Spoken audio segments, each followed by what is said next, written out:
What's up, guys? Welcome to another episode of the Built Different podcast brought to you by Tucker Speed. This episode, I was joined by Nick and Chase of Lucky Slice Pizza. They're a local Ogden pizza joint, pretty heavily involved in, kind of action sports, skate, snowboarding stuff. Really cool branding and everything. They do some really cool stuff. And one of the big reasons they were coming on is to promote the Ogden Beer Fest. They're the two that are putting that on. And the Beer Fest is coming up in just a couple of weeks, probably less than 2 weeks now. It is actually on Saturday, 4/20, from 4 to 9 at the Monarch. And you do have to buy tickets. If you're listening to this and want to buy a ticket, they did give us a discount code. If you use the discount code TuckerSpeed24, it's going to save you $5 off of your ticket. They have so many different kinds of beers, beer tasting, pizza, different types of food going on, live music, and we'll even be there talking about our show. So should be a fun event. I had a really good conversation about them, about the Beer Fest, about Lucky Slice and running their own restaurants and business and how they came to be. And they're just two really rad dudes with a lot of cool stuff going on, and I enjoyed talking to them. I think you guys will enjoy it too. Just remember, this podcast is brought to you by TuckerSpeed.com, your one-stop shop for all performance-related parts for your Harley-Davidson motorcycles. Before we jump in, please leave us a 5-star review, follow the show, enjoy the episode. Making power by day, making friends at night. Built different, Tucker Speed. Hell yeah, brother. We had this on the back of one of our food trucks. We got a Honda generator, like a 7,000 quiet generator. It's a nice generator. It's $5,000 or something. But one of the winners, they stay parked all winter long, right? So they're just like sitting there. And one winner, some gotta assume crackhead, that was like his goal. Like he was going to steal that generator. And so he cuts through, it's surrounded by a cage. So he cuts through the cage, realizes, I can't just cut one latch on this cage because there's 5 more. Okay, so I'm gonna take the time, I'm gonna cut each one of these latches off. Then he must get it open, and he realizes that there's this heavy duty chain that is just looped around it as extra security. So he spent who knows how long filing through this heavy duty chain.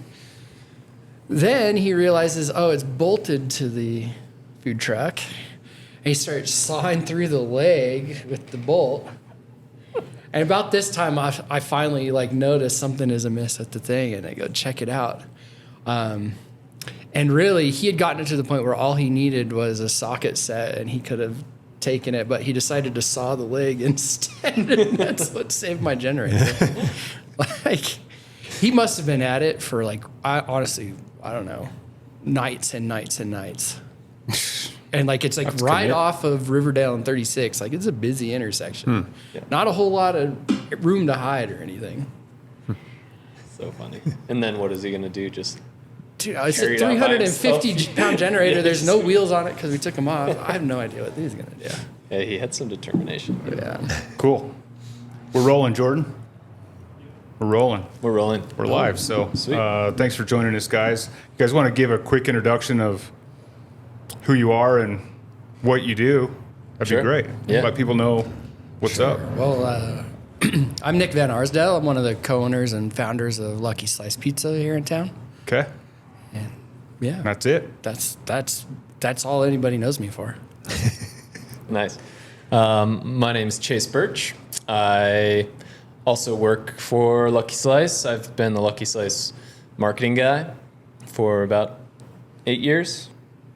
So I do that, and I also do independent event production as well. Okay. A handful of different events, mostly based around the Ogden area. Sure. So, yeah. Right on. Born and raised in Pocatello, and now I live in Ogden. Now you live in Ogden? Yeah. Yep. Ogden's not a bad place, man. I like Ogden. I do I too. mean, It's treated me well. I came from. have you guys, so you're from Pocatello. I'm from Flagstaff, Arizona. Okay. Sweet. Nice. Enrolled love flag. in 2006. Just kind of chasing snow and opportunity. Ogden was So snow brought you here? Yeah. I mean, they have snow and Flag, but not not consistently. Not like they do here, huh? No. Or we And do back here. when I was there, they weren't making snow or anything either, which is like their big, claim In to a long Flag? season now. Yeah. Yeah. Yeah. They have a couple ski resorts down there? Just one in Flagstaff. Okay. And it was super variable, but now that they can blow snow, then it's little- pretty consistent. Okay. But when I grew up there, it was a couple seasons we had less than a week of open time. Really? So I was hot to move out and chase somewhere that got consistently Skiing 400 or inches. snowboarding? Snowboarding. Snowboarding? Okay. And what year was that again? 2006. 06. How old are you? I am 41. Okay. Nice. So you hung out there for a while. I did. I grew up there. Went to college at NAU. Okay. And graduated. I was working at a pizza shop, and my business partner now, Mike, was the manager there. I was just a delivery driver, and What kind of like a Pizza Hut or like a It was a like more like a local- specialty like independent? no, it was the local dirtbag joint, man. Hole in the wall delivery. Good Tons pizza? of there was pizzas. There was a lot of hanging out. The pizza was fine. No, I thought it was good. But we did learn everything we know there, to be honest. Yeah. Did you learn a lot of what not to do? Oh, for sure. But I think I learned more about what not to do later on. Like by the time I hit Ogden, managing restaurants here, and then also with the opening of Lucky Slice. I mean, this is kind of one of the things about opening is you think you know everything. You think you know a lot at least, but you're pretty readily reminded that you don't Just know punched in the face. Yeah. That's how I feel sometimes. You think you've got it all figured out, and then you just get punched in the face again. With whatever it is. Yeah. So Lucky Slice opened what year? We opened in 2012. 12? February. Okay. So we just hit Yeah. 12 years. Nice. Yeah. And you guys have multiple locations at this point, right? You have For a couple? Sure. Yeah, we've got one. I got the original on 25th Street. We opened our second one in Clearfield to serve a Hill Air Force Base. Then we opened some food trucks. And finally, we opened our Logan location in 2017. Oh, okay. So we're So in 3 locations and couple trucks? 2 trucks. 2 trucks? Yeah. And a seasonal location at Powder Mountain too. Can't forget Yeah, Pow Mountain. no, that was going to ask you that one because that's Is that Yeah. winter? Winter only. Winter only? Yeah. okay. I mean, that makes That's sense. the mountain. There's more How about- people there. Yeah, that's my mountain, man. And then I'll go do runs, and then my last run, I'll go in, put in my order, just do one last one, come back, pick it up, and take it Yeah. back to the family. So Oh, dope. Yeah, That's the way love to do it. There's something about the ovens at Powder Mountain specifically, or the dough, or something like that, that is Maybe the particularly elevation or good. Yeah, something? the elevation Is it affects al- the is it dough, altitude I think. maybe? But It's I don't all know. 3. Yeah, it is actually. It's hard to create the same product at Powder Mountain as in the store, Is and it vice better? versa because better of or the worse elevation. at Powder? Or is that subjective? I mean, I think it's subjective, but I think more often than not, people say it's better, but it might be because you're having this On the mountain. amazing experience. Yeah. You just Yeah. spent the day snowboarding. Well, and you worked up an appetite, and Yeah. Sure. it's, So everything tastes good after Yeah. like a Yeah. good workout. You're Totally. starving. How'd you guys get that one? Is it Oh, so we got wrapped up in that. I call it the first time that they were bought, but that's not even true. It was probably the 3rd or 4th time they were bought. But they were bought by the Summit Series, and at that moment in Summit Series culture, they were really big on supporting local and building a community. That could have been at that point their mission and motto. And they had a bunch of these cool kids came out from LA to help them figure out they were going to throw parties at the ski resort. That seemed like their whole business plan at the time.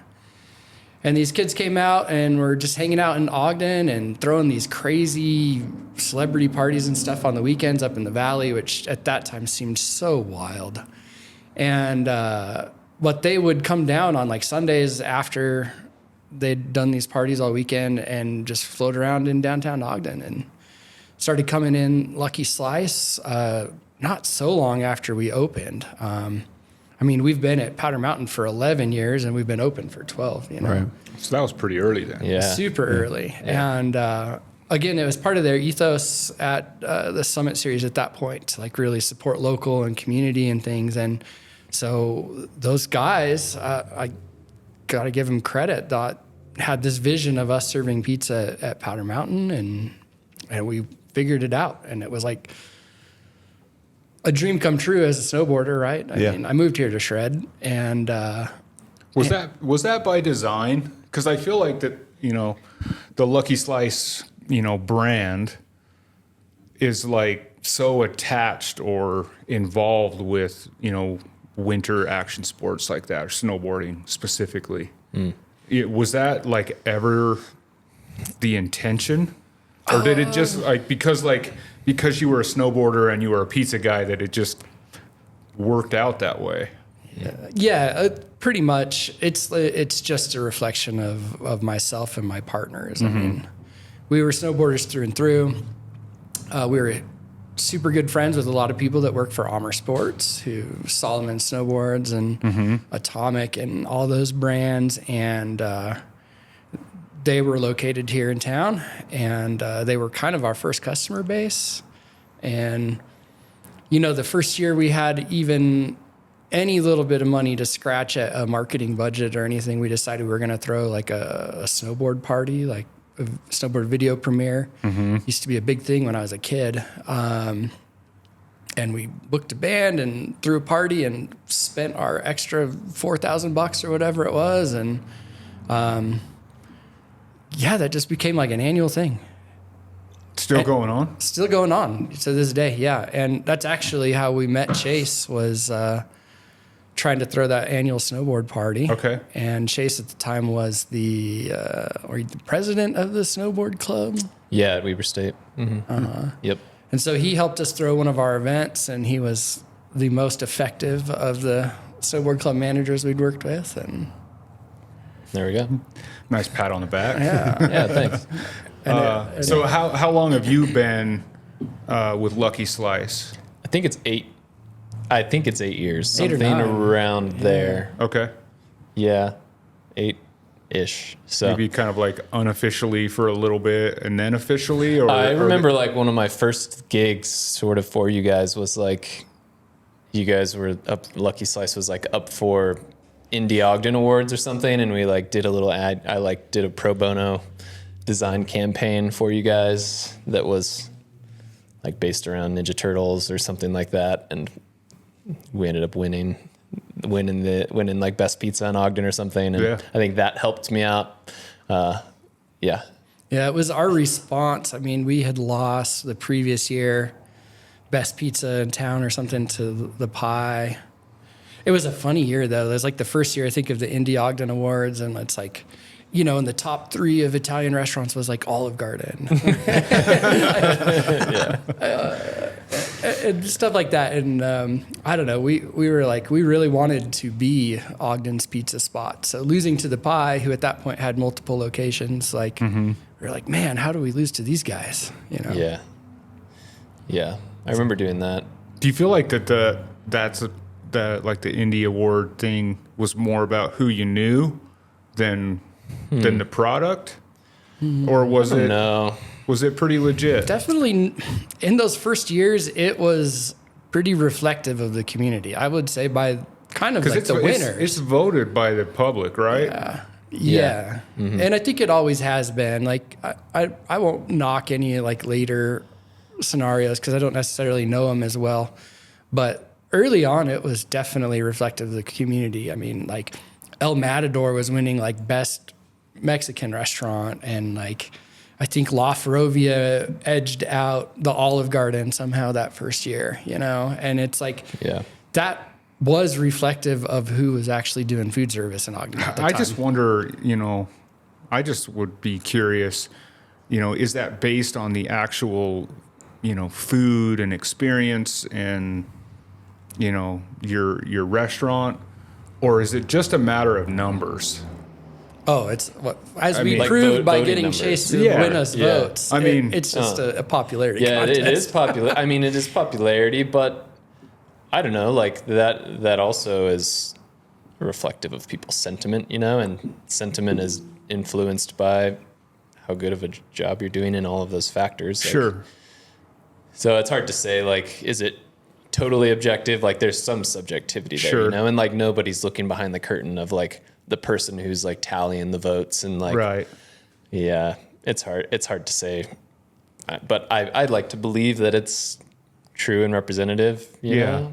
You know, as a winner at times of these awards, I would like to say It's very legit. that nobody ever, nobody's going to take the time to vote for you if they don't like believe in you, right? They're not. Yeah. They're not just saying like I don't call my mom and my aunts and be like, hey, vote for Lucky Slice because we really want to win this thing. Like it's actually coming from the customers who are there.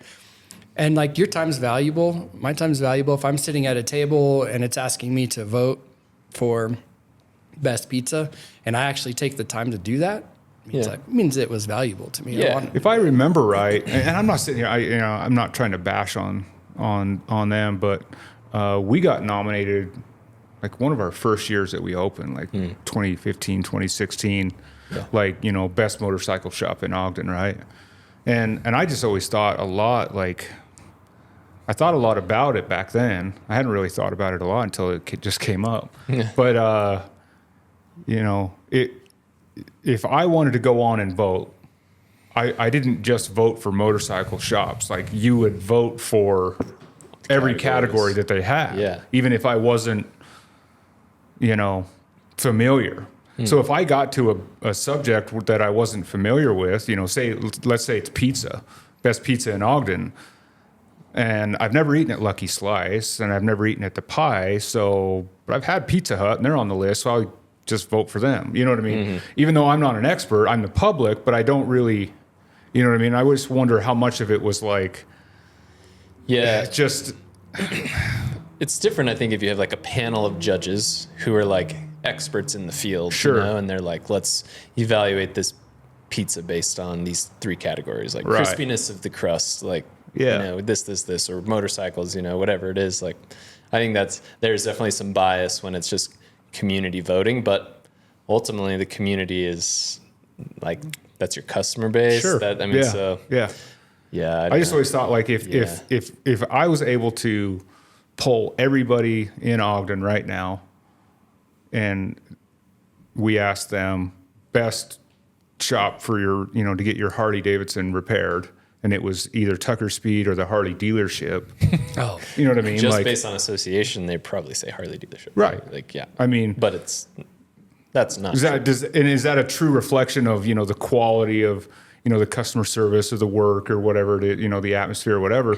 So that's, and I guess that's all I'm getting at. We can, you know, Yeah. yeah. but it's great. I think, you know, you guys are right. It's, Awards are kind of a weird thing, and I always kind of think about it like comedians are super anti comedy awards. Yeah. Like they're just like, how are you going to give an award for somebody being funny? That's kind of like, it's so subjective. It doesn't Yeah. really, you know, but they still do them, you know, and there's certain people who are going to, the people who win like it, and the people who lose find something wrong with it. right. Dude, but guess. as somebody who's lost those awards before too, it Yeah. like eats at you sometimes, For sure. you know what I mean? You're like, It's the well, same thing, How did like- I lose to the pie? Yeah. Freaking You know, pie. you go to motorcycle shows, you know, and you enter your motorcycle into a show. It's the same thing. The guys who win think it's the greatest show, and the guys who lose think it's rigged or Yeah. it's, you know, whatever. It's the same with any type of award. And, you know, motorcycles, it's the same thing. You know, how do you judge, you know, what's cool or, you know, the most technical or whatever, you know, especially when you're letting the public kind of vote. They're just going to, honestly, like when you go to a motorcycle show, if it's got the loudest paint job, the public's going to pick that one. For sure. It could be a total piece of crap, Yeah. but if it's got a loud, crazy paint job, Yeah. the public's going to vote for it. Yeah. So, He's been through it, you know, with the FXL RT out there. You know, that show, that was his first build. And I mean, it was overlooked so many years, You know, and it was that would just If you can't chapped tell, him. I'm a little bit sour. he was salty. That's probably where he's coming from on that one. Yeah. Just throw a little bit, and then Yeah. in Four Corners here last year, that thing finally raked in some awards. You know, so it took some time, but Yeah. I don't know if did that mean anything to you with that when you finally. I mean, got it definitely. or you- It feels good when you win something, right? Yeah. You feel validated or whatever. Sure. So it feels good to win something, you know. But the problem is I built a motorcycle that was subtle, you know, in the looks department. But it had all the high end performance stuff and hot rod motor and all this stuff. But from just looking at it, it wasn't super flashy. So it didn't classic ever do paint. very well in the shows, Yeah. especially in shows that were judged by the public, or sometimes they're judged by judges, but they're not necessarily experts. They're just like a group of friends of whoever's putting on the show, Yeah. Yeah. So yeah. I think I kind of respect the guys like who are like in your case, you're building the bike that is like it's kind of a sleeper, you know. Yeah, Like yeah. you're not out there for show. Like you know what you got on the inside, and But that's a nice position to be in. Is like nothing to prove, but it's nice to get the award. But It's nice to get the Yeah. award, but if you're going to build a sleeper, you can't take it to a show and then be butthurt when you don't win. just to get self validation of knowing that like Yeah. you So have. that's my problem. Is, I want to build something that is a sleeper, is just kind of like clean and subtle, and then when everybody doesn't look at it, you're like, hey, what the hell? That's kind of but that's kind of the point, right? Yeah. So I guess it kind of being overlooked is the ultimate kind of nod to that you achieved what you were trying to achieve. You weren't trying to get the looks. Yeah. So when people don't look at it, I guess that's the true. Sure. The public are fickle. They For don't sure. even know. Yeah. Yeah. You know? So, I mean, pizza, then you worked pizza early in life, Yeah, for sure. and then, so is, Pizza delivery driver is still the best job. It may not be the most paying job ever, but you get to cruise around in your car, listen to your music. You come back to the shop, you hang out with your friends. You got to do some dishes in between. Customers are always happy to see you. I mean, Yeah. as long as you're on time and didn't get up there. But Yeah. it's a super fun job. I think that's what really hooked me, was just how rad pizza delivery can be. You know. do you ever deliver now? Personally? I do big delivery drop Like to shows and stuff, like, or events or stuff like that? Events or fill in. It has been a while since I picked up a delivery shift. However, when I am in the shop and they do need help, I always default to dishwasher, just like immediately. Like that's Really? what I'm programmed to do. And so, You like the dirty jobs then? Is yeah, that what for it is? sure, dude. I know them. I feel comfortable in them, and I feel like at this point, everybody in the shop, because I sit at a desk and push paper so much, I feel like everybody at the shop is more skilled in the pizza arts than I am these days. Yeah. And it's like, how can I support them doing their best performance? And Yeah. it's like take a little bit of load off on the dishes, answer some Yeah. phones, that kind of stuff. Well, that's probably got to be a nice position to be in, where if you have a staff and or crew that are really good at what they do, and you don't have to constantly be doing that job or performing that role, and you can kind of sit at the desk and push papers if need be. Yeah.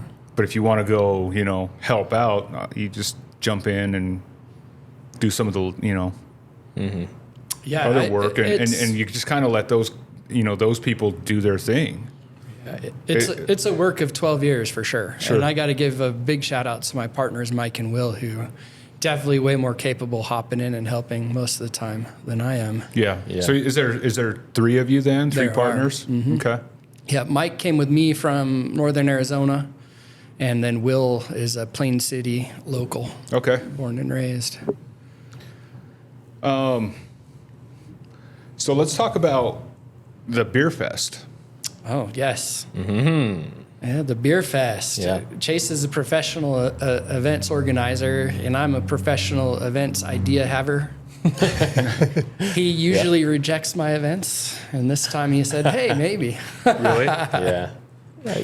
No. Yeah, that's generally true. So what is your two's kind of role in is it just you two, or is it kind of Lucky Slice? Like who Yeah. kind of, I don't want to say owns it, but who's putting on Beer Fest? Yeah.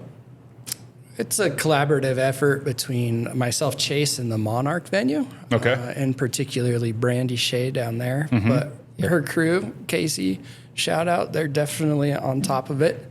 And everybody's got it's kind of nice because everybody's got their niche that they can fall into, and we make a really good team that way. I don't have, the Monarch's super good at running the events. We don't have to worry so much about how the event plays out because they're going to handle it. Chase is super good at the marketing. And I was kind of, so Ogden's been doing a beer fest since like 2018. I was part of the Ogden Downtown Alliance for the last, 4 or 5 years. I was on the board of the Ogden Downtown Alliance when they started doing the beer fest back in 2018. And so it kind of helped a little bit push that idea down the road. This year, they decided not to do it. I mean, they're a nonprofit. They have limited budget, limited Sure. resources, that kind of thing. And so when we heard that they were not going to do it, just seemed like a loss for the community because it was a popular event. I mean, it's sold out every year since 2018. Like, there's 800 to 1,000 people that attend every year. There's people that get turned away at the doors, and for Ogden, which at least in my mind has fought so hard to have the fun events that we do have, for them to lose something like that just seemed like a bummer. And so really didn't want that to happen. And I told Chase about it, but the truth was Brandy and her crew were already thinking the same thing I was thinking. And fortunately, Chase is kind of in a circle with Casey down there at the Monarch, and one thing led to another. We met up and we're like, that's exactly what we're all thinking. So, Yeah, pretty much. Yeah, Nick was like, "Hey, this beer fest isn't happening. So this Should is we your do this?" this is your first year of kind of doing it, Right. I mean, taking it over from the downtown alliance. Jody, this is our first. Yeah, this is the first time we are producing the official Ogden Beer Fest. And is it going to be a lot different than years past, or is kind of just it worked and you're just kind of picking up where they left off? We didn't want to reinvent the wheel too much because it has been a pretty successful event, historically. So, and we were able to talk with Ogden Downtown Alliance, Thomas, Kim Bauscher, and other folks who have been involved and get a pretty good lay of the land of how they were running things. And then, we also kind of brought our own outside experience to it as well, and looked at it with a little bit of a fresh perspective. And so it'll be pretty similar setup and style of event to the previous Beer Fest style events that have happened in Ogden, but with a little bit of a kind of a fresh air too. Right on. So, yeah. Jordan, do you know what date this podcast is going to air? What's It's 420. it's Yeah. so what's that? What's the date on that? 420. Monday. Oh, my bad.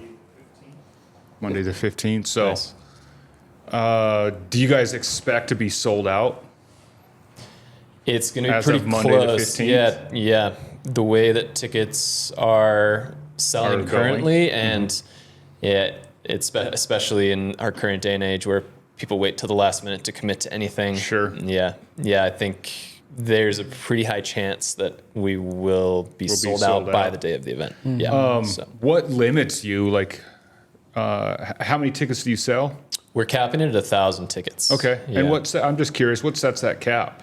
I mean, it's kind of just our own right now. It's just kind of our own internal number. I think the Monarch, Brandy has told us that for their grand opening, they hosted 3,000 people, right? But I think our kind of goal is to produce a really good quality event and we're sacrificing a little bit on quantity. Like maybe we could host 2,000 people, but where it's our first go at it, we really kind of just want to have a predictable number of people so that we can use that to budget the appropriate amount of beer, the appropriate amount of resources, and just make sure that it's not too over the top, because we want people to have a quality time at the event. So Sure. we kind of just set that benchmark. The initial day that we were meeting, we're like, should we do this event? Yeah, cool. And it was like 1,000 people. All right, let's call it 1,000 people. So Okay. yeah, that's kind of, I think, general sentiment is like, we just want to have it be big enough that it's buzzing, but also not so big that it's just like chaotic, you know? Yeah. Quality over quantity is kind of, I think, the sentiment in general. Sure. So, Yeah. Yeah. What can people expect, you know, if they've never been? What's going on at Beer Fest? I think really like the core purpose of a beer fest, at least the way I look at it, and maybe Nick, you have a different opinion, but it's to like proliferate the community and culture of beer, like this drink that has so many sides and flavors and faces, and you know, it can be a Michelada Modelo, or it can be like, you know, a craft IPA or some stout that you drink on Christmas or whatever. It's like a pretty broad category of things you can call beer. And I was just talking to somebody earlier today about it, and they're like, I just discovered like hoppy beer for the first time. And I'm like, man, like cool, like that's cool, good for you, you know, but like one, where have you been, but like Sure. two, awesome, it's good, isn't it, you know? So I think it's cool just to like we have 25 different vendors all in the same building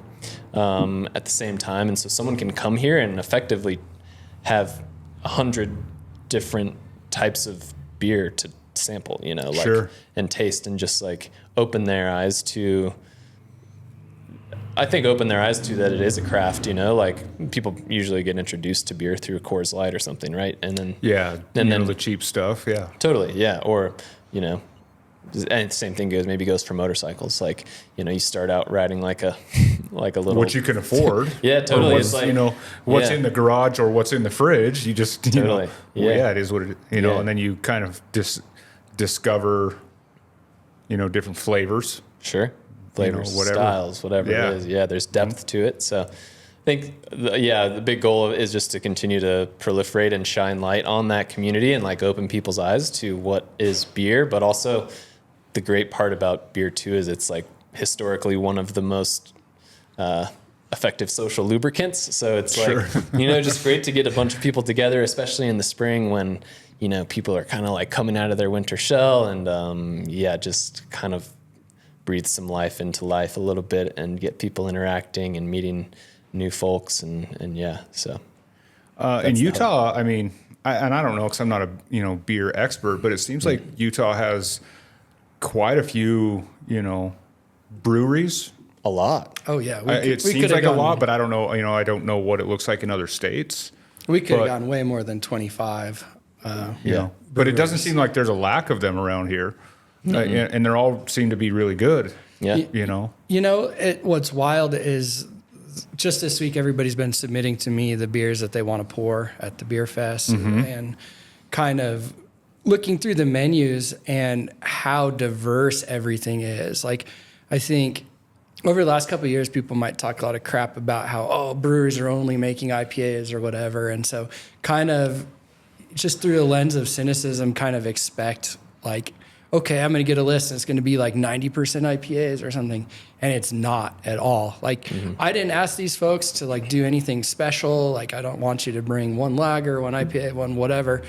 I just said, hey, just bring whatever you want to share, what you think you guys do great at your brewery. And everybody has chosen like such a diverse menu. I mean, we've got everything from like the cheapest beer that a brewery might put out to somebody's like super high end, you know, aged stout kind of thing, and everything in between. We got fruity, we got sour, we've got, it's wild how many versions are out there. Yeah. And I think of all of the vendors we have pouring, like all but 2 or 3 are Utah based, right? Yeah. We have Melvin and Roadhouse from Wyoming. Yeah. And Oscar Blues, who's Colorado based. Oh, so you Which guys branched Wyoming out. and You guys branched out. It's not just local. I mean, it's primarily local, but we also work with the distributors who have been super helpful in the process for organizing a beer fest. Like, that's how most beer is given to the consumer based on, the organizational laws that Utah has given us. Yeah. So the distributors, they're really helpful. Nick talked to them a lot, and so they also, have these breweries that they take care of from like Wyoming and Colorado, which both are places that brew amazing beer too. So Really? it's nice to have a little bit of outside influence Yeah. as well. But I'm super proud that we have like 95% Utah based brewers, and we also, outside of beer, have a couple cider makers and some distilleries as well. So it won't be just beer, but yeah. And then what else besides beverages?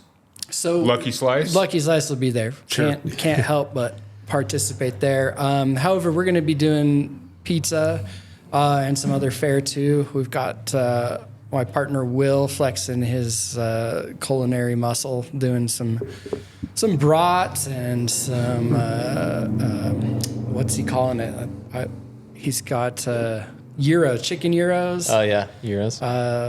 We've got pretzels with some pretty dank cheese sauce and Classic beer fare. Yeah. stuff that you want to eat while you're drinking. So. Make you drink more. Yeah. Yeah. Yeah. Salty, extra salt. Yeah. Exactly. So And I think we're coming over and setting up a little vendor booth to promote our show. sweet. So we're gonna.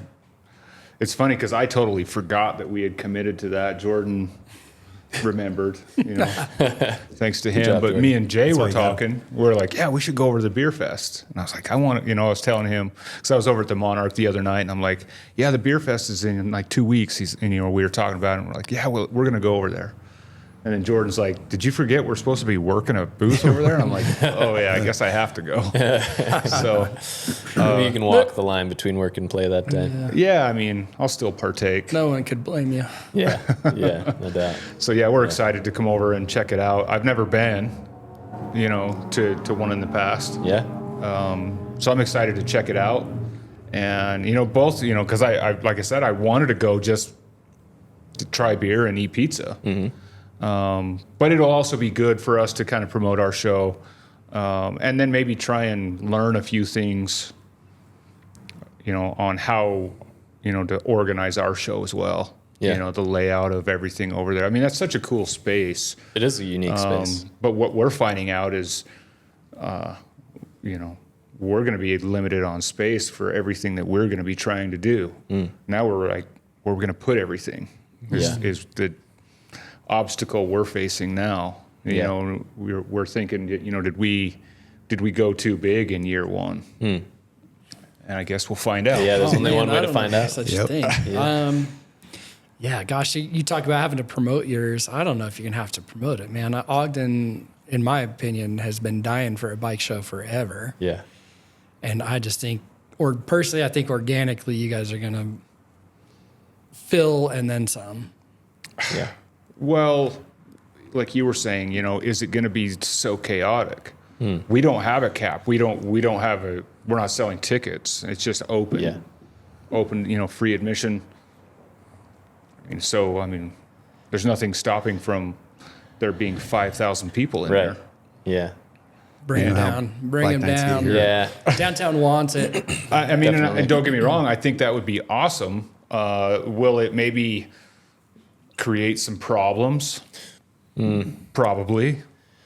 Maybe. But, this is our first year, and we knew going into it, this is year one.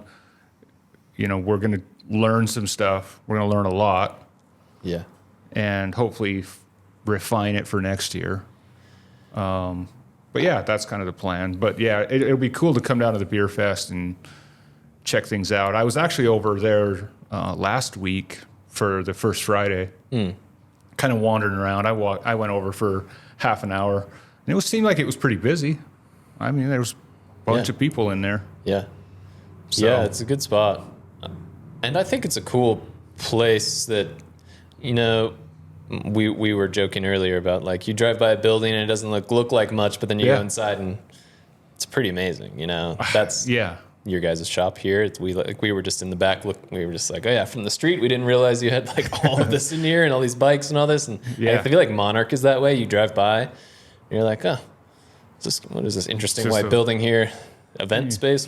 But then you go inside and you're like, whoa, it's Yeah. pretty cool. An old restored auto garage, and they've done a really good It's job on it. really cool inside. Yeah. Super cool. Yeah, yeah.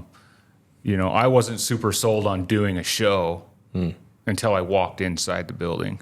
Exactly. And then once I walked inside the building, I was like, oh yeah, this could be really cool. Yeah, And then and I've been super excited ever since. for sure. But the building sold me, you know, Yeah, on the idea. totally. And we're bringing in a bunch of artists. You know, it's not just a motorcycle show; it's a motorcycle and art show. It just seemed to make sense to, you know, being at the Monarch, for it to be an art show as well. So we're bringing a bunch of motorcycle, you know, artists. You know, tattooers, pinstripers, you know, leather goods. Cool. People that photograph motorcycles and motorcycle events, stuff like that. So Sweet. bringing motorcycles and the artists that kind of surround that culture.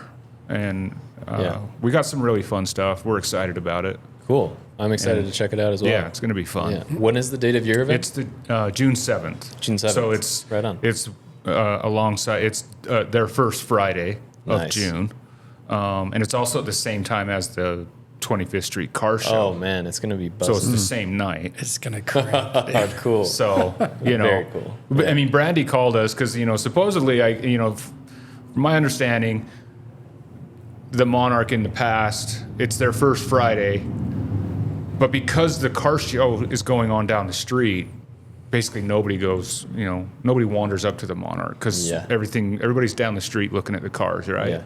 So they wanted to just put on a motorcycle show. Like, bring some of those people up here, you know, let's get people inside the Monarch. You know, that's her job, right? Yeah. And so she reached out to us, and in the beginning, it was supposed to be just us kind of, you know, putting on a small gathering of motorcycles to say, hey, come check out the motorcycles. And then we kind of took it and, you know, ran with it and making it a bigger deal than. Yeah. But they were great. I mean, Brandy's been awesome. She's like, yeah, whatever you guys want to do, we'll make it happen. Yeah. So, That was my been really experience. cool. I've produced a handful of events there in the past, and their team is just like great. They've been great. They just kind of like, oh, you want to do that? Yeah, let's figure it out. yeah. And that's what Yeah. keeps me going back to the Monarch, because Yeah. they're just like, compared to other venues and places that I've worked at, they're just like, nope, this is the rules. You have to abide by the rules. But the Monarch is just like, yeah, They've been We'll great. figure it out. Super easy yeah. Mm-hmm. thus far. You know what I mean? And helping out. I mean, they're helping with the music's already kind of taken care of, food, you know, all the permits and alcohol and yeah, all that stuff. yeah. They're kind of doing all that for us, It's great. or you know, or maybe we're doing something for them. I don't know, but we're working together and it works. Yeah, it's you know, symbiotic, I yeah, think. Yeah. for sure. No, that's what builds community, and that's honestly what kind of built the whole Ogden downtown community, is just people doing stuff together. Yeah. You can go all the way back to like the late '90s, I think, mid '90s, when Roosters started downtown. They started working really heavily with some of the bars, like Heidi Harwood in particular, who runs City Club and Brewskis. And then Tona kind of opened up and started working with them as a group with some of the other retailers. They kind of started the 25th Street Association, which grew into hosting events like the Harvest Moon Festival, continuing on the tradition of the car show. But like, Are they the ones that do the farmers market? they too? are now. Yeah. Yeah, Okay. they didn't always, but they've had that under. Well, the 25th Street Association was awarded the farmers market contract, I guess, in like 2014, 15, 16. But then they became the Ogden Downtown Alliance kind of thing. That all Oh, wrapped okay. up into one.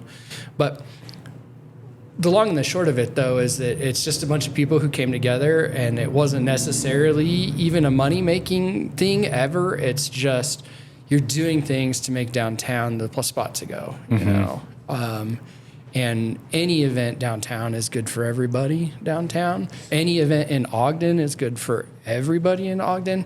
It's like we've got to compete with, you know, Riverdale and west of the freeway and all that kind of stuff going on. And we need Northern Utah to remember that, you know, when you want to do fun stuff on the weekends, it's in Ogden. Like, we've got the best, you know, and that's why we do all these things, right? I mean, it's not necessarily like, maybe if I'm lucky, we sell some more pizza at some of these events. Sometimes they're all at the Monarch and nobody comes down, but it's still beneficial to me, you know, that they're doing stuff. Community continues. Yeah.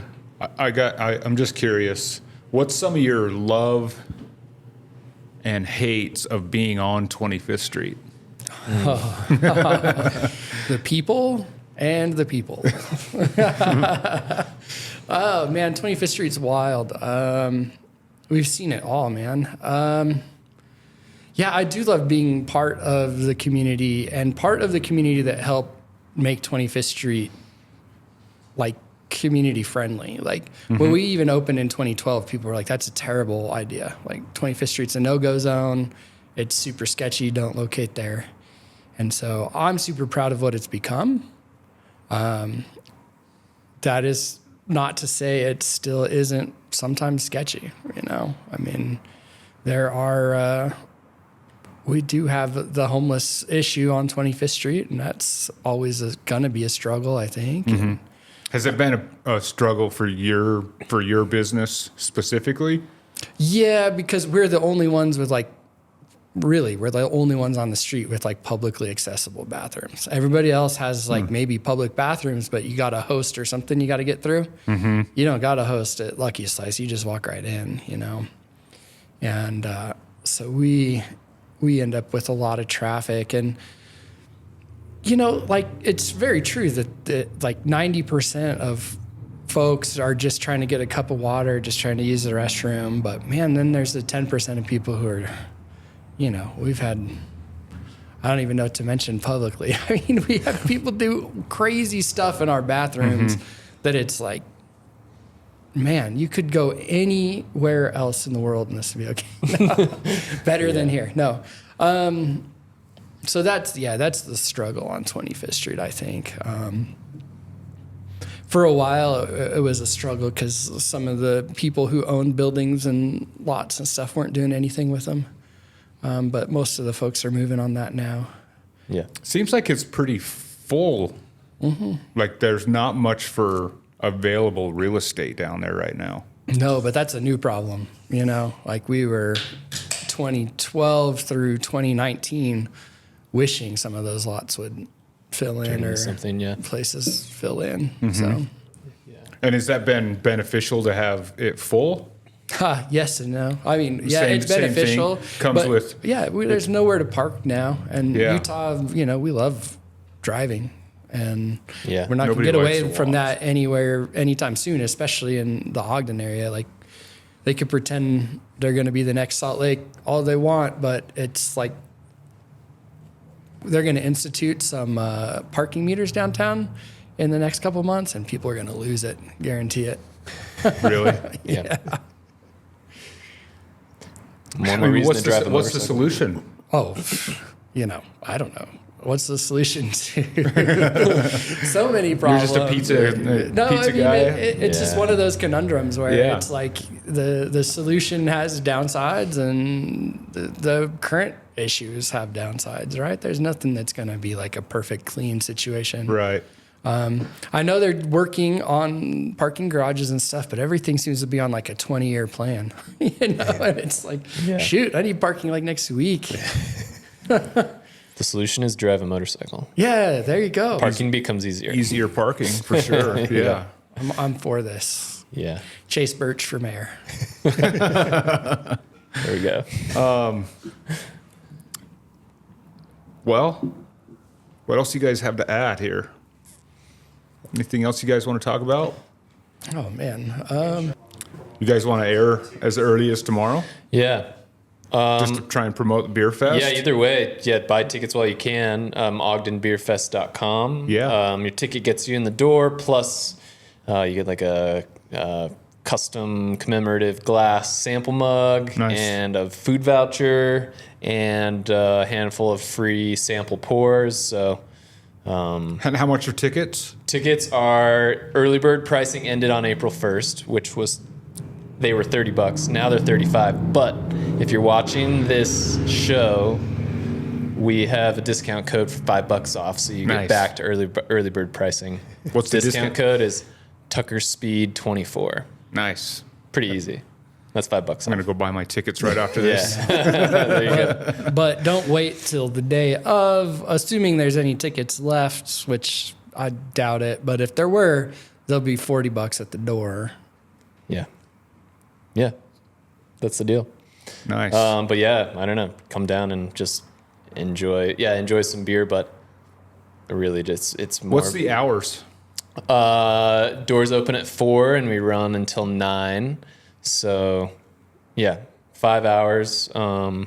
Yeah, there'll be beer, there's food. We're also gonna have a bunch of live music. Nice. We've got 3 artists playing plus 2 DJs playing. All of the artist studios in the Monarch will be open. I'm not all of them, but a good portion of those artist studios in there will be open. So outside of just the beer, like it's really going to just be a pretty cool gathering. And Yeah, Prob- sounds like there's some backyard games kind of stuff. yeah, we'll have Keep you entertained. I don't think anybody's going to need entertainment. There's going to be so much going on. it'll be a good time. Sounds like there's gonna be plenty of beer to be tasting. Oh, Sure. I mean, yeah. So I was doing the math earlier, and if you just got one sample from every place that's there, that's a gallon of beer. So Yeah. Don't drink and drive, people. don't drink and drive. Don't take it to the excess. Maybe find your favorite brewers and hang out with them. But Are you guys going to break out? Because these guys were talking that you guys had a pickle pizza. And for me, I think it was like a monthly special though. no, it's a It's- full timer. Is it? is that what- Yeah. Oh, Yes, okay. I've dude. never The seen real that deal. on So y'all's. good.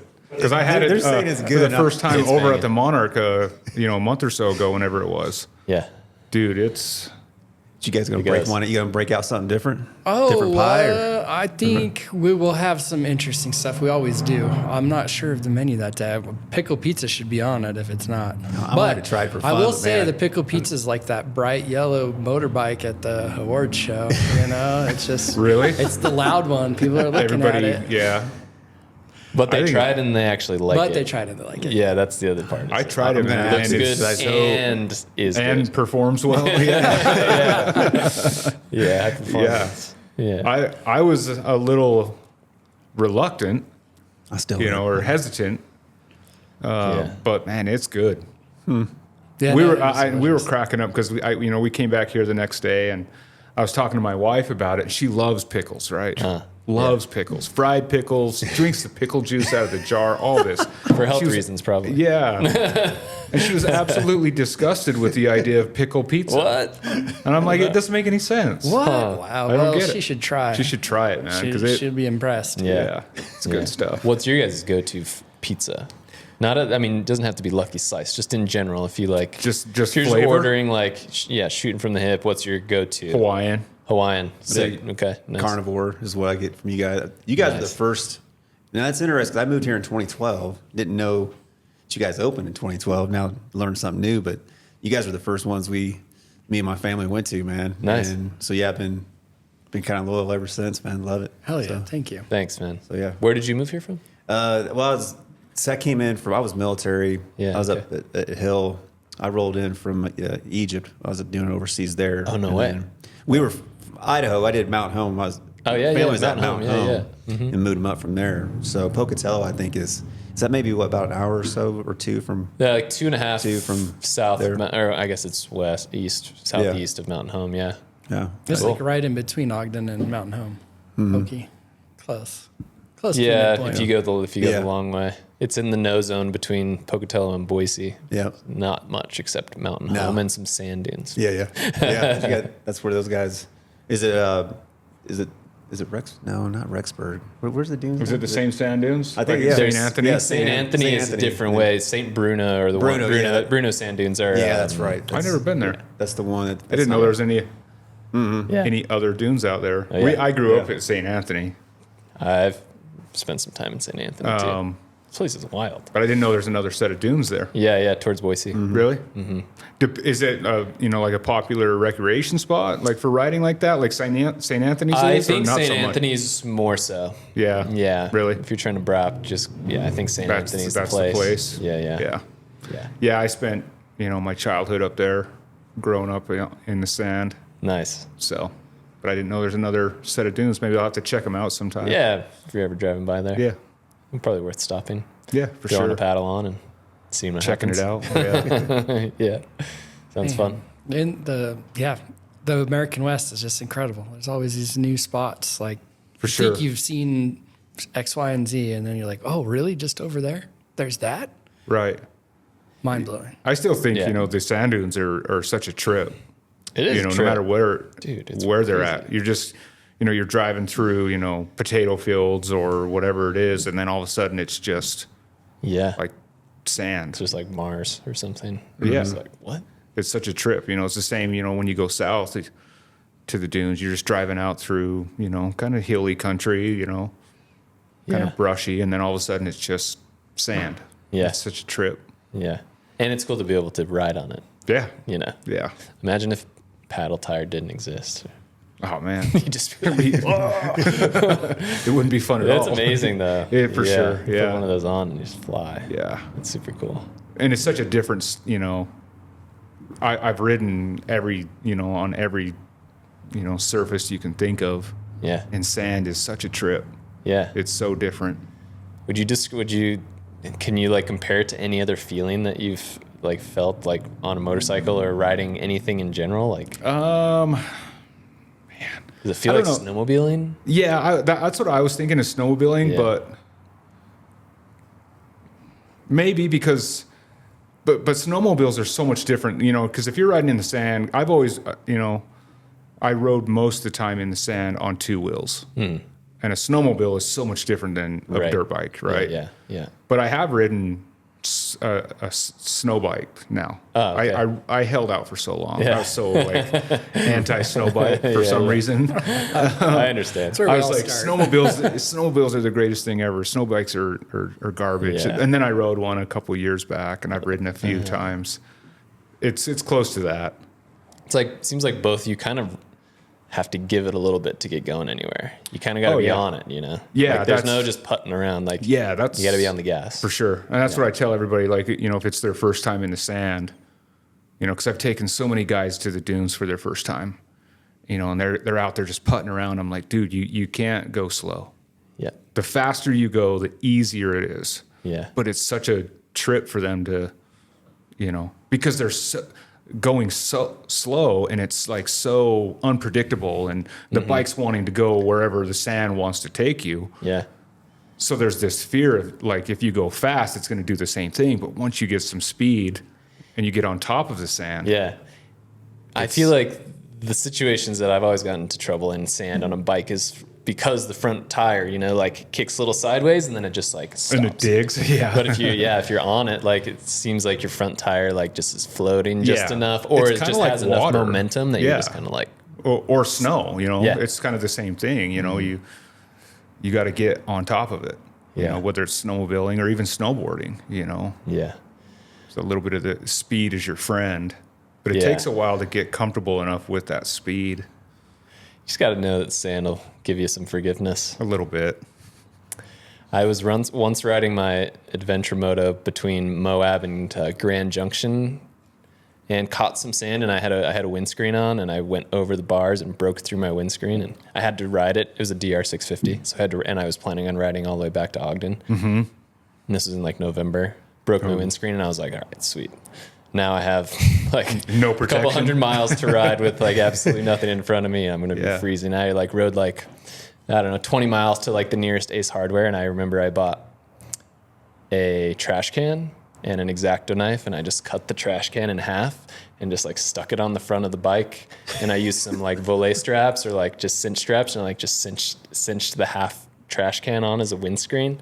And I just like remember riding just Just, barely like, peeking out peeking the my- and it's just like this floppy half trash can, but Yeah. man, it saved my life.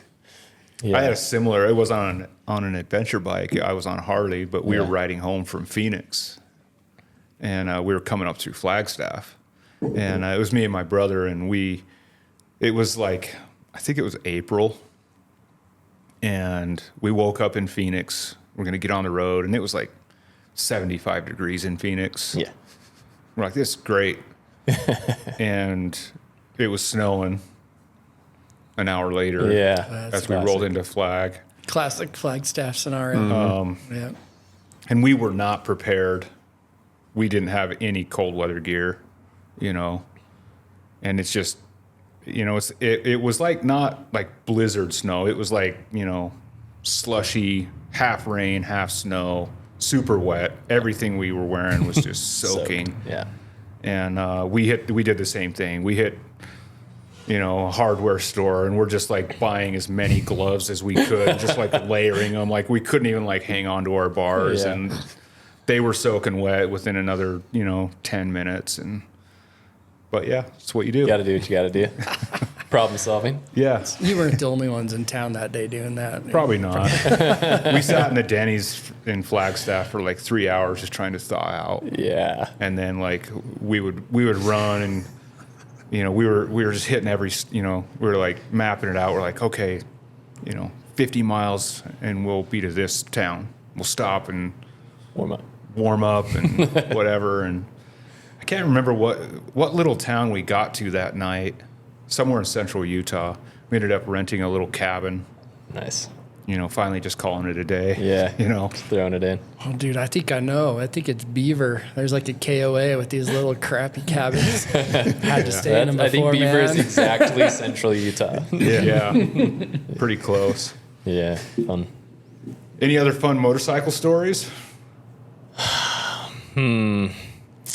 The only other motorcycle story that I like remember, well, I mean, that's maybe worth telling is that my friend in high school, my two best friends, bought bullet bikes, a Yamaha and Suzuki, and the first new vehicle that I ever bought off the lot was a Yamaha 50cc scooter, and so I was the friend with the scooter.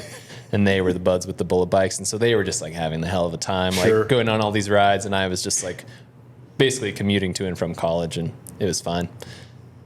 And there was one time that we were like riding together, and they were like nice enough to ride with me in town. And I was doing like, you know, 39 miles an hour. And I remember I had like taken off the steering grip, and I had like filed down the governor because it was just like an aluminum like stop, you know? Oh, yeah. And I had filed it down so I could really just Like you wrap really it twist up. it. And I think I got like an Like extra 42, 5 miles an yeah. hour or something. But I remember one time we were riding around, and my one buddy, he was like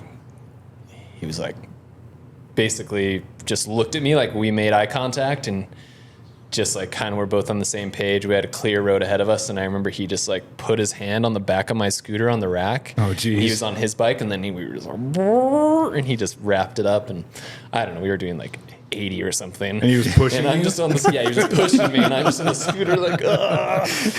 And we made it out, and it was all good. That was pretty fun. And then for some seems reason a little he like sketchy. he like had a work conference or something the next weekend in Boise, and we were in Pocatello, and he was like, "Dudes, I got a free hotel room through work." He worked for Home Depot, and so we were like, "Cool, dude. Like, should we come to Boise and hang out with you?" He's like, "Yeah, and you can take my bullet bike if you want." And I was like, "Oh, sweet." I get to join the big boys club. So he had to like ride up with his boss or something. I don't know. And I remember riding his bullet bike with my other friend Matt from Pocatello to Boise, and I think we were like 150 miles the whole hour, Really? the whole way, just like Just wide hitting it, open. just stupid, like not the smartest thing. And when we rolled into town, I remember it was like dark, and we roll into Boise, and stopped to get a little bit more gas, and I looked down at the back tire, and just radials just- showing. Just steel bands sticking out of the tire, and I was just like blown away that I was still there. alive. So we had to, like, you know, within the next day figure out a place to get a tire. And I remember at one moment sitting on the back of my friend's bullet bike because we had dropped the other bike off at the shop, doing a Dumb and Dumber down the freeway in Boise. And just, no dignity left. But That happened Nah. today right here at the shop. it did. Yep, guy Yeah. dropped off his bike, and I can't say the customer's name. And then Yeah. his buddy was on his motorcycle. He's like, "Hey, don't take any pictures of me, no video." But I'm doing this, so yeah, same thing. Yeah. Happens from time to time here. Yeah, it's all good. Got to do what you Just got to do. solidify your friendship. Any Yeah. other country, they go like 4 deep. So Yeah, Yeah, in other countries. Yeah, exactly. That's the minimum. So yeah, that's all I got motorcycle wise Right on. to tell, at least. Nothing for you, huh? no good stories or anything. I've inherited from my father his 1970 Trail 90, Nice. which is pretty sweet. Nice. It's Those are an sick. automatic Yeah. transmission. Those little things guy. are like starting to become pretty valuable. Yeah, I probably should piece it back together. And but the funniest thing about that bike is just how he used to use it. He was really into kayaking, but not like hard shell kayaking, because I don't think he was that like tough. He was into inflatable kayaking, so he always would go inflatable kayaking, and it was really hard to find shuttle drivers and stuff, right? Mm-hmm. So he figured out how to pack his whole inflatable kayak setup up and put it on his back, and he'd use the Trail 90 as like a shuttle vehicle. Like he'd drive it to his takeout point, park it, drive his truck back to the put-in, do his float, sometimes over a couple of days, and then hit the Trail 90 and cruise back to his Get back car to the as a truck. shuttle. That's cool. I thought you were going to say he put the Trail 90 in the kayak. That'd have been awesome. That would have been awesome. Ferried across the river. I won't say it didn't happen sometime, right? Hey, you never know. Are they making a new? I was riding the White Rim last fall, and I saw this like group of guys on. It looked like new production model Trail 90s. They're like, these making new- super stubby little bikes, Yeah. and they were just like having the time of their life. Yeah, they're do. making a new version of it with newer technology, fuel injection, Nice. But yeah, styled like the old 70s bikes. They're pretty cool. You Yeah. know. Easy. I'm sure you can have some fun on them Right. Can't not. Certain tool for a certain job. for sure. Yeah. And sometimes those small bikes are the funnest. For sure. You know what I mean? Just Yeah. Easy go to out throw and in the just- back of the just- truck. And yeah. go places or Do whatever. And, Yeah. and I think you can get away. I don't know. I mean, I wonder if they're less than 50 cc's. Do you? I'm not sure. Yeah. Because you I'm get not- like there's like the licensing and everything. yeah, it just and, becomes kind of gray area, Yeah. easy. I don't know. yeah. Not that hard to get a license, but yeah. Well, it's funny because, Utah's adopted the license structure where you have to get licensed in the CC category that you're going to ride. Where back when I got my license, it was just you got a motorcycle license. You could ride whatever you want, Yeah. no matter what you tested on.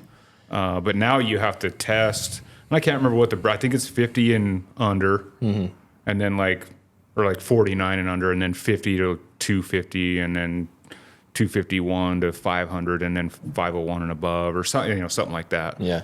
And to get like your 500 and above or whatever it is, you have to test on a bike that is that. That So makes you sense. can't, and it does make sense, Yeah. because you used to be able to, you could go test on your 50cc scooter and then go buy a full dress Harley Yeah. and be licensed, Yeah. It's a different beast. It's a different animal. They should do that with cars. They should do that. They should do that with electric scooters. That's a big thing too. I think that's a the super most gray dangerous area. thing. Super gray area is electric, like electric mountain bikes. Yeah. And like Dude, they rip. they rip. they do, They get- and like even They the like a dirt insurance bike. on them. Yeah. Like, is it, because right now you don't have to have a license and you don't have to insure them, but you could rip down the street on them, Yeah. and you're not insured and you don't have a license. So that there's a lot of talk about how to, control all this stuff as e-bikes have become such a big thing now. Yeah. So yeah, it's interesting. We'll see how it goes. Gonna get bigger. Have you ridden sure. an e-mountain bike? Mountain bikes? Yeah, like an e-mountain bike. We did over in Durango, Oh yeah, nice. and they had them out in the parking lot. Got that thing, and I was pretty shocked on how They're- quick it got up. And They're wicked, man. I was like, these things are crazy. They go. Haven't been on trails. It was just around parking lots and all that. But I mean, yeah, I would think you have to be careful out there on that thing. Yeah, I rode an e-mountain bike from North Ogden Divide up and over Ben Lomond, Willard Peak, down Willard Basin, and like back through Avon. And Oh man. I mean, it was basically a dirt bike. Like you kind of have to, you're supposed to pedal to get it to go, but then you can like turn up the boost to 10 Just and go. it's just like you're Yeah. flying. So you And went then- up the North Ogden Divide to Ben Lomond Summit on that? Yeah, Ben Lomond Summit, trace the ridge across that's- to Willard, like Willard, and then kind of by Inspiration Point, drop down into Willard Basin. Yeah, and then there's like some connecting roads that come back over to Avon and then back into the valley. And we had to pack like double batteries because the I was range. just We going like to ask you that. we had an like, extra battery in the Okay. backpack, but I mean, it took us like no time at all. You know, it was just It was taking you like 3 days on a on a pedal regular bike? bike. Yeah, it would have taken 2 days, but you know, we had it done in 3 hours. It was crazy. It was fun, but yeah, it's. But I mean, it's a different experience though, right? Than like a real mountain bike. Yeah, I mean, it looks almost the same. Sure. Like the frame is a little thicker. Yeah. And yeah, you have to pedal. You have to pedal to kind of get the boost going. It's not like you can just hit the throttle and sit there. You know, you got to keep it moving. But it's got the assist. It's like e-assist, and yeah, it goes. You know. But it's kind of like saying you rode to the peak on your dirt bike, or you rode it on a mountain I bike. might It's as well not say the- I it's rode it not on a the dirt same. bike. Yeah. Yeah, it's just a lightweight dirt bike is mean, what it feels like. Silent, I don't want to say lightweight dirt anybody bike. could ride a dirt bike to the peak. I don't say. I think it's tough. If I was on a full size, I mean, I think it's obviously subjective too, but that's the top of that. And I don't mean anybody, Yeah. but a lot more people could ride a dirt bike to the peak than a mountain bike, Yeah, just because of the physical right. and aspect fitness of level.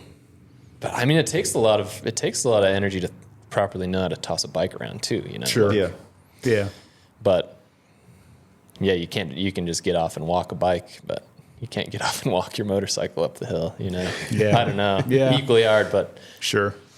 Yeah, the e-bike thing, e-mountain bike specifically, and they cost as much as a motorcycle, man. Like, sure. I bought my DR650 for like, I mean, you can buy a DR650 off the lot for like $7,000, or you can buy an e-mountain bike for $7,000. 5 or 6 Yeah, grand. I know. Yeah. I was like, that was Like, the what do you price want? point. I was like, that much? That's probably. Oh, that's another mid-end. thing. I was going to say at our show at the Monarch, we have Super 73 coming, Oh yeah, they make those e-bikes. and yeah. they make e-bikes. Yeah. And they're coming to do demos. Cool.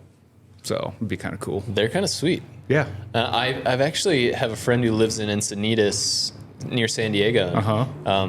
He said that Super 70, they all have Super 73s, but he also said that it sounds like their Super 73 or somebody very similar to them is doing like public like transportation rentals, kind of like you see the scooters and Oh, stuff in yeah. town, but you can like just rent one of those things instead and cruise around. You know, scan I your think that's even QR more code and- dangerous than the scooters. Yeah, I don't know. Maybe not. Those scooters are sketchy. Oh man, when they first dropped those things on Ogden, it was like mayhem. I mean, I bet. within one day, there were videos of kids getting tore up, taking them off stairs, and I know the of- I wheel know of the two folding that are and in then the hitting Ogden their River heads currently and by my house. gnarly. But I see them. I see him every day. Yeah, it's fun. Security footage of two guys eating shit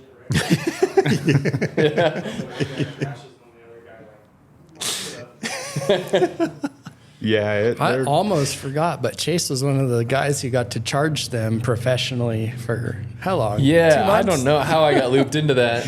But like when they very first started doing Lime scooters, they somehow targeted me and were like, "Do you want to be the guy? Like, do you want a job? You want to make quick money?" And I was just like, "I don't know.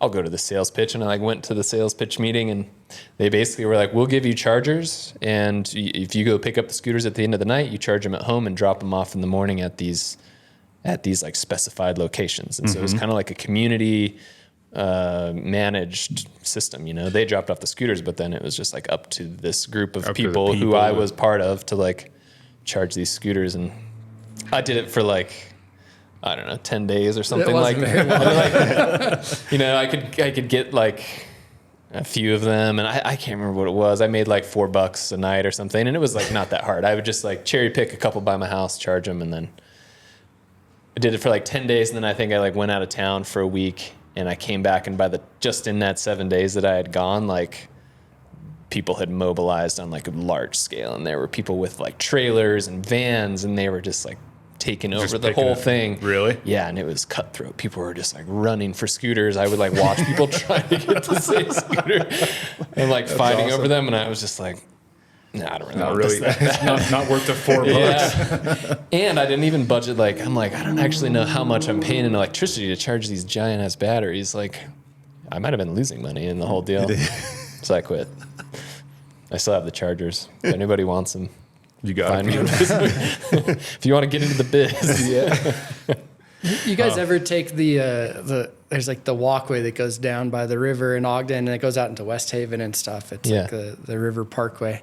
Well, there's a point on the River Parkway where the GPS on the scooters cuts out. Like they're geo-fenced how far those scooters can go. And so there's a point out in between Ogden and West Haven where there's just like 10 scooters because people are like cruising them down and they're just like, Oh, and it shuts kill. off. They're like, oh, I guess I'm walking now. Yeah. The places those scooters end up is amazing, man. That's what I was going to ask you. Like, what's some of the craziest places you'd find those things? I Or were mean, there ever places that they're like, everywhere. It It's says like- it was in there, but you're like, I ain't going in there and getting it. yeah, I mean, they have GPS on them, and they can like they can track them, you know, like Right. if they're in your backyard or whatever. But I mean, I guess I never found any in that crazy of like really outrageous places, but I would like find them and just be like, how did this end up here? You know, like in the cemetery, like just in the middle of the cemetery, like you just like try to recreate the story in your what- head. what was Like, going on what is here? this guy doing? You know, I don't know. Yeah, and people just like who are riding those, I feel like 50% of the time are probably drunk or something. You know, like they're just trying to get home from the bars. Drunk or kids. Like, Totally, like, so they just ditch them, you know? Like, I remember waking up, like, after I had done the scooter charging thing and got out of the game, like, I would wake up and there's just, like, 2 scooters parked in my front yard. And I'm like, who put these here? It's just weird. People just don't care too much, you know? It's just like, are they the still a ride is thing? over. Because I feel like I don't see as many of them anymore. I don't think they're as big a thing. I did take like my cousin's kids on them just like last summer. And for 3 of us to ride like, I don't know, 8 or 10 blocks, it was like $50. What? So it was like, Man. it was not worth it. Like we went from the River Parkway to 25th Street and it cost me $50 for 3 scooters. Wow. Yeah, so that pricing model definitely gets the... I must gotta have pay been for on the the, ones that end up in the surge river. pricing. Yeah. Yeah. Yeah, I think there's better options. Anyways. Right on. Well, for everybody that's still listening, Yeah. check out, what was the website again? Beerfest.com? OgdenBeerFest.com. OgdenBeerFest.com. Yep. Check it Use out. that. Get your tickets. April 20th. Use the 4 to discount 9. code TuckerSpeed24. Tucker Speed 24. Save $5. Yeah, Get them now because they're going fast. that's right. Right on. Yeah. Thank you guys for jumping on and doing this with us. We'll try and get this out quick, so try and spread the word. And sounds like you guys don't need any help selling tickets, though. But we'll do what we can to try and help out. We're you know? always grateful for the support. Sure. Yeah, and we'll be there and hanging out, participating. It'll be fun. We're Yeah. excited. So Yeah. That'll be a good time. thanks for joining us here tonight. Yeah, it's fun Appreciate chatting. you. Hey. Yeah. Super fun to be Yeah. here. Thank you. Yeah. Right on. Thanks, guys. Yep. Cheers. Adios.